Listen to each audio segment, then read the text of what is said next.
Hello, welcome to Goodnight Flagstaff. I'm Kathy Eastwood. I've always loved to read. I loved to read to my children when they were little, and now I love to read to my grandchildren. Thanks for tuning in. You can find a new chapter from one of our favorite family-friendly books at 8 p.m. each weeknight on the Literacy Center's YouTube channel and on Crater Radio, a local online radio station. The previous chapter is replayed on Crater Radio each weeknight at 7:45, just before the new chapter airs. You can also listen to all previous Goodnight Flagstaff recordings on YouTube. We are currently reading from the Chronicles of Narnia by C.S. Lewis, Book 5, Voyage of the Dawn Treader. This is my favorite of the Narnia books. If you'd like to check out any of the Narnia books to read along with us at home, they are all available in the Hoopla app with your Coconino County library card. Please email us if you'd like to join our team of readers and connect with your community through stories. All ages are welcome. Our email is GoodnightFlagstaff@gmail.com. The last time we read together, Caspian pointed out that the bracelet had belonged to Lord Octavian, and by asking yes and no questions, they discovered Eustace was the dragon. They all sympathized with him, and he began to help them. He hunted food for them and brought a palm tree for a new mast. He began to realize what a nuisance he'd been to them the entire trip and wanted to change. Eventually, Aslan came to him and ended the enchantment, making him a boy again. Now they are ready to leave Dragon Island and explore further on. Chapter 8, Two Narrow Escapes. Everyone was cheerful as the Dawn Treader sailed from Dragon Island. They had fair winds as soon as they were out of the bay and came early next morning to the unknown land, which some of them had seen when flying over the mountains while Eustace was still a dragon. It was a low green island inhabited by nothing but rabbits and a few goats, but from the ruins of stone huts and from blackened places where fires had been, they judged that it had been peopled not long before. There were also some bones and broken weapons. "Pirates' work," said Caspian. "We're the dragons," said Edmund. The only other thing they found there was a little skin boat or coracle on the sands. It was made of hide stretched over a wicker framework. It was a tiny boat, barely 4 feet long, and the paddle which still lay in it was in proportion. They thought that either it had been made for a child, or else that the people of that country had been dwarfs. Reepicheep decided to keep it, as it was just the right size for him, so it was taken on board. They called that land Burnt Island and sailed away before noon. For some 5 days they ran before a south-southeast wind, out of sight of all lands and seeing neither fish nor gull. Then they had a day when it rained hard till the afternoon. Eustace lost 2 games of chess to Reepicheep and began to get like his old and disagreeable self again, and Edmund said he wished they could have gone to America with Susan. Then Lucy looked out of the stern windows and said, "Hello, I do believe it's stopping. And what's that?" They all tumbled up to the poop at this and found that the rain had stopped and that Drinian, who was on watch, was also staring hard at something astern, or rather at several things. They looked a little like smooth, rounded rocks, a whole line of them with intervals of about 40 feet in between. "But they can't be rocks," Drinian was saying, "because they weren't there 5 minutes ago." "And one's just disappeared," said Lucy. "Yes, and there's another one coming up," said Edmund. "And nearer," said Eustace. "Hang it," said Caspian. "The whole thing is moving this way." "And moving a great deal quicker than we can sail, sire," said Drinian. "It'll be up with us in a minute."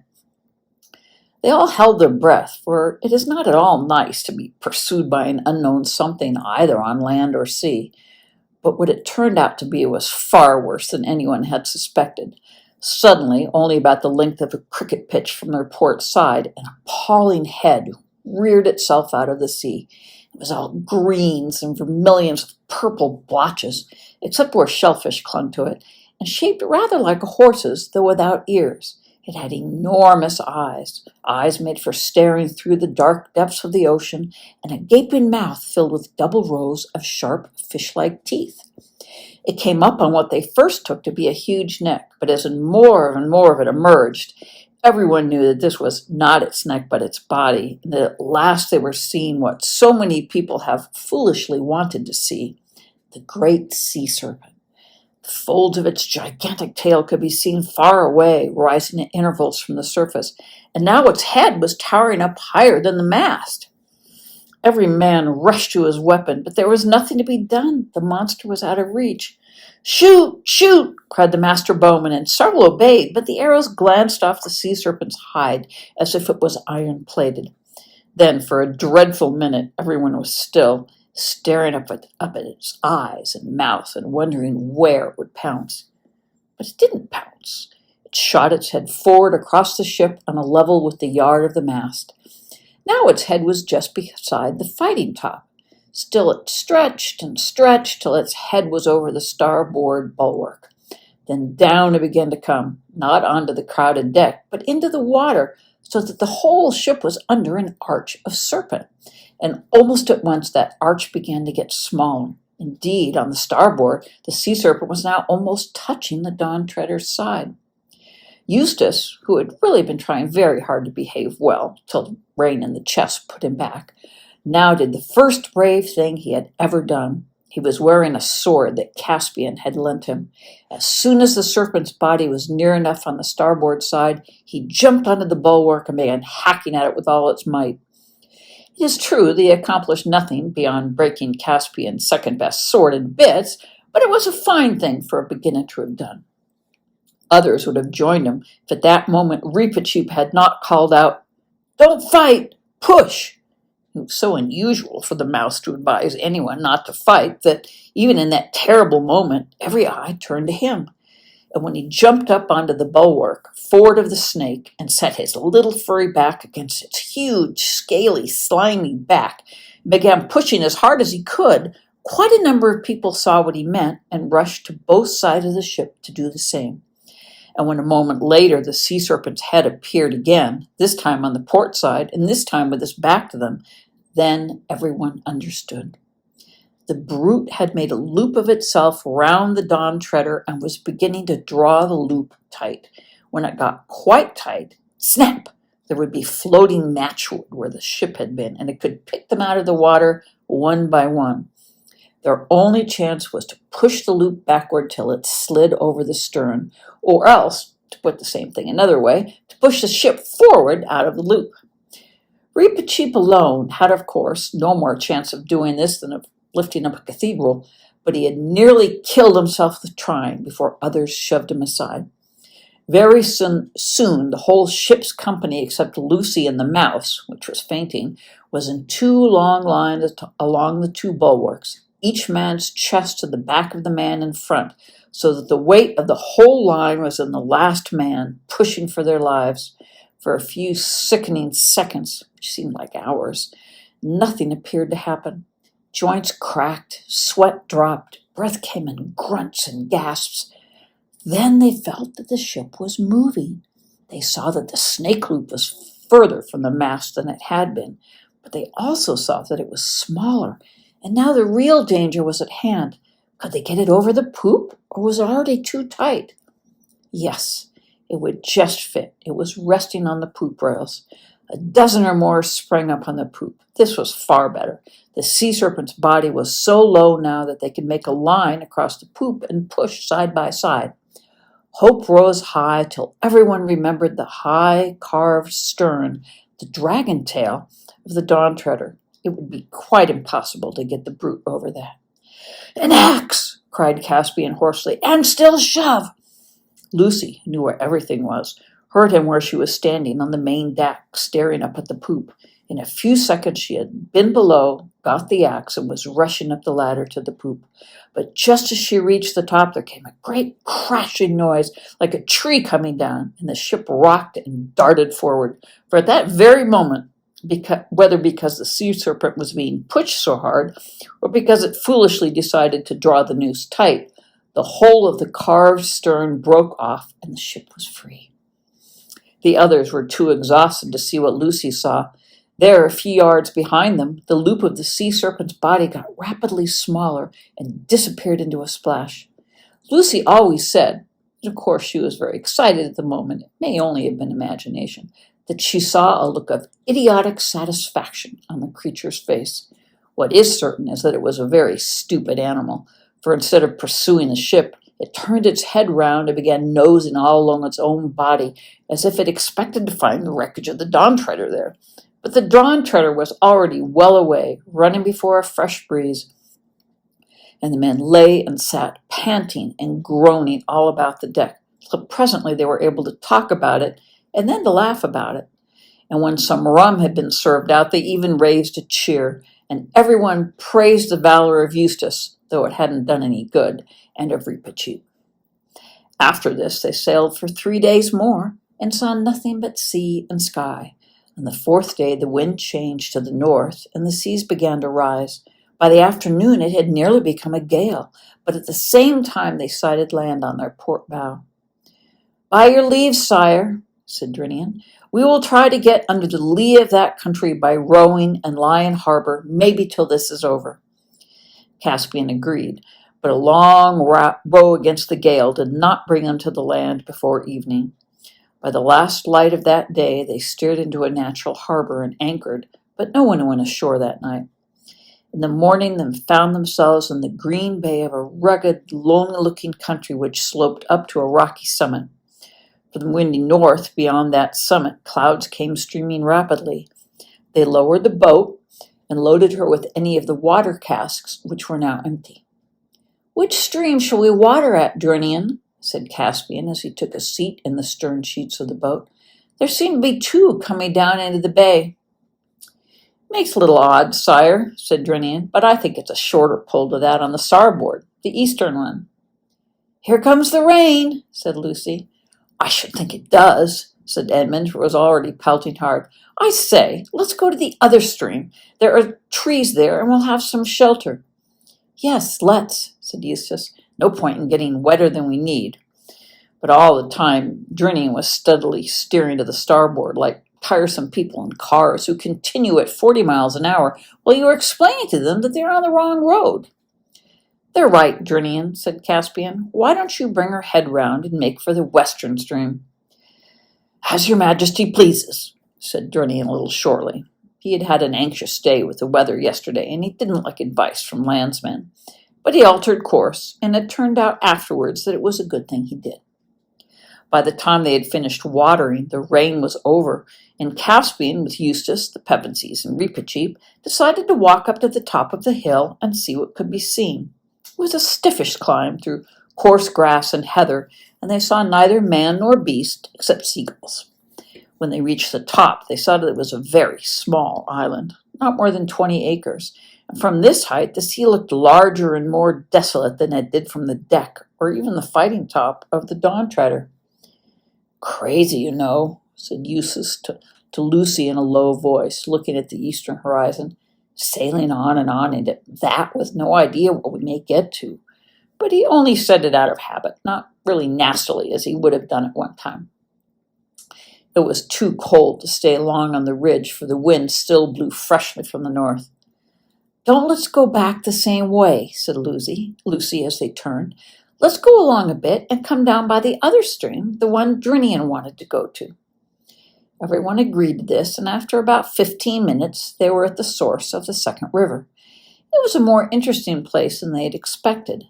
A deep little mountain lake, surrounded by cliffs, except for a narrow channel on the seaward side, out of which the water flowed.